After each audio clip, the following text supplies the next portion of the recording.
القسام. احنا شباب القسام. وقف وقف عندك. وقف عندك. وقف وقف. Sayap militer Hamas Brigade Al-Qassam kini semakin garang dalam melakukan serangannya ke militer Israel. Al-Qassam bahkan berani terjun ke jalanan dan mencegat gerak militer Israel yang berupaya menerobos perbatasan.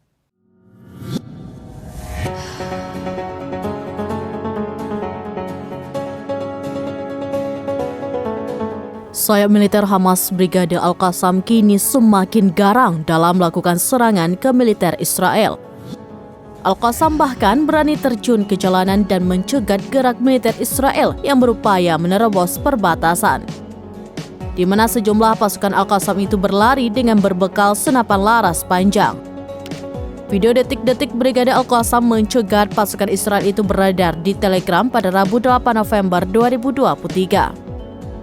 Dalam video yang beredar, tampak sejumlah pejuang Brigade Al-Qassam turun ke sebuah jalan di perbatasan. Dengan membawa senapan laras panjang, mereka tampak berlari mengejar pasukan pertahanan Israel atau IDF yang berupaya menerobos perbatasan menggunakan kendaraan mereka.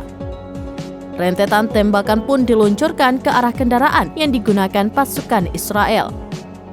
Namun Al-Qassam tidak memberikan informasi lebih lanjut terkait ada atau tidaknya korban jiwa dalam serangan tersebut. Belum diketahui pula total kerugian yang dialami Israel akibat serangan Al-Qassam tersebut. Diketahui dalam beberapa waktu belakangan Al-Qassam semakin gencar melakukan serangan.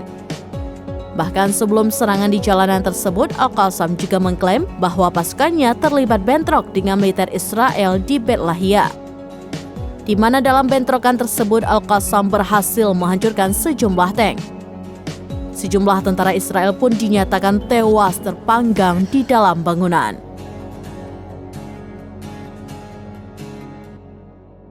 Demikian informasi terkini Syederalun. Saksikan terus beragam informasi lainnya. Jangan lupa like dan share seluruh akun serambines.com.